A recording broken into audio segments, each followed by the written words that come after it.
کا کوئی بھی بندہ جب میدان جہاد میں جا کے شہید ہوتا ہے، راشد بن حاص نے اپنا جہاز جب رخ زمین کی طرف کر دیا، جل کے راکھ ہو گیا، تو لوگوں نے پھر کہا کہ یہ بندہ شہید ہو گیا ہے۔ آج کا شہید تب شہید بنتا ہے جب وہ اپنی جان جان آفری کے سپرد کر دیتا ہے۔ میجر عزیز بھٹی کو لوگوں نے شہید تب کہا جب اس نے اپنے سینے کو پر دشمن کی گولی اور بارود لے لیا، اپنی جان جان آفری کے سپرد کر دی۔ لوگوں نے جب خون ٹپکتے دیکھا، جان نکلتے دیکھی، اپنے ہاتھوں سے جب عزیز بھٹی کو دفن کیا، اب زمانے میں مشہور ہو گیا کہ عزیز بھٹی راہ خدا میں شہید ہو گیا ہے۔ الغرض کتنے بھی شہید دنیا میں آئے یا قیامت کی صبح تک آتے رہیں گے، رول اور اصول یہ ہے کہ شہادت کے بعد ان کے چرچے ہوتے ہیں کہ بندہ شہید ہو گیا۔ زندگی میں کبھی کسی کا نہیں پتا ہوتا کہ بندہ یہ کسی میدان میں جا کے شہید ہوگا۔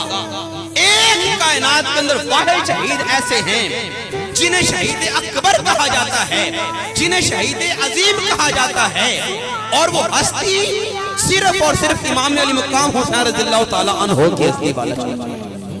آپ کی ہستی ایسی ہستی ہے کہ آپ جس دن پیدا ہوئے ہیں اسی دن سے مشہور ہو گئے تھے کہ کربلا میں حسین شہید ہوں گے، کربلا میں آپ شہید ہوں گے۔ یہ آپ کی شہادت کے شہرے پہلے ہی دن سے دنیا جہان کے اندر یہ رائج ہو گئے تھے، مشہور ہو گئے تھے۔ آج 4 شعبان ہے، امام علی مقام حسین رضی اللہ تعالیٰ عنہ کی ولادت باسعادت ہوئی۔ محبوب کو خبر ملی، نواسہ دنیا میں جلوہ گر ہوا ہے۔ مولا علی شیر خدا خبر لے کے آئے، حضور مبارک اور نواسہ آیا ہے۔ محبوب گھر آئے، نواسے کو اپنی گود میں اٹھایا، پوچھا بیٹی فاطمہ بیٹے کا نام رکھا ہے؟ نہیں ابا جان، ہماری کیا مجال آپ کے ہوتے ہوئے نام تجویز ہم کریں، ابا جان نام آپ رکھیں۔ تو فرمایا کہ میں اس بچے کے نام کے لیے خالق کی طرف سے وحی کا انتظار کروں گا، میں اپنی طرف سے نام نہیں رکھوں گا، رب جو فرمائے گا وہ نام رکھوں گا۔ تھوڑی دیر گزری، جبریل آ گئے، عرض کیا یا رسول اللہ، رب فرماتا ہے کہ اس بچے کا نام حضرت ہارون کے دوسرے بیٹے شبیر کے نام پہ شبیر رکھ دیجئے۔ فرمایا جبریل وہ تو سریانی زبان کا لفظ ہے، ان کی بولی سریانی تھی، مجھے عربی بنا کے بھیجا گیا۔ عربی میں شبیر کا معنی کیا ہوتا ہے؟ عرض کیا کہ یا رسول اللہ عربی میں شبیر کا معنی حسین بنتا ہے، آپ بچے کا نام حسین رکھ دیجئے۔ والی کائنات نے حسین نام رکھا، بڑا پیار کیا۔ کبھی آپ ماتھا چومتے ہیں، کبھی آنکھیں چومتے ہیں، کبھی گلے کو چومتے ہیں، کبھی سینہ چومتے ہیں۔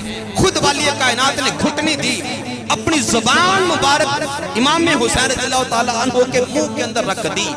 امام حسین کی پہلی غذا جو دنیا کے اندر تھی وہ لعاب مصطفیٰ تھی۔ خیر 2 دن کی عمر ہوئی، تیسرا دن جب آیا نا، محبوب نے ایک طرف اپنے سکے بیٹے حضرت ابراہیم کو بٹھایا ہوا ہے جو کہ سیدہ ماریہ قبطیہ کے پیٹ میں سے تھے، محبوب کے سکے بیٹے، اور دوسری طرف نواسے کو امام حسین کو بٹھایا ہوا ہے۔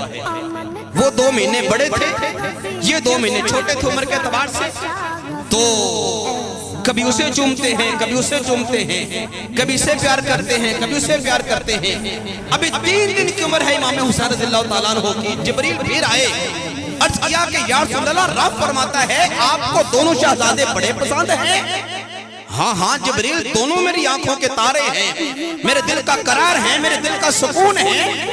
یہ دونوں شہزادے مجھے بڑے محبت والے ہیں، بڑے بڑے عزیز ہیں، یہ میرا بیٹا، یہ میری بیٹی کا بیٹا، میری دونوں جان کے ٹکڑے ہیں، جگر کے ٹکڑے ہیں۔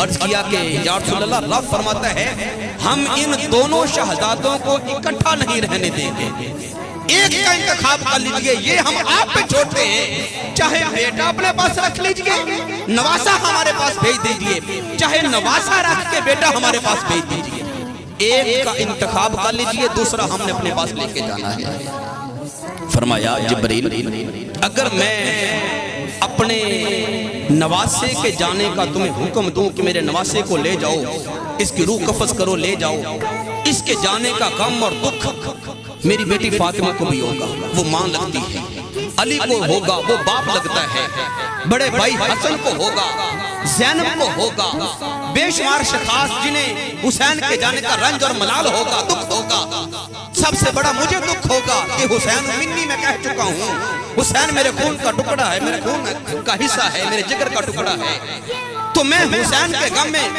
برداشت نہ کر سکوں گا۔ حسین کے جانے کا غم بے شمار افراد کو ہوگا، اور اگر میں اپنے بیٹے ابراہیم کو قربان کرتا ہوں تو اس کے جانے کا غم یا ماں کو ہوگا، ماریا کو، یا پھر صرف مجھے ہوگا۔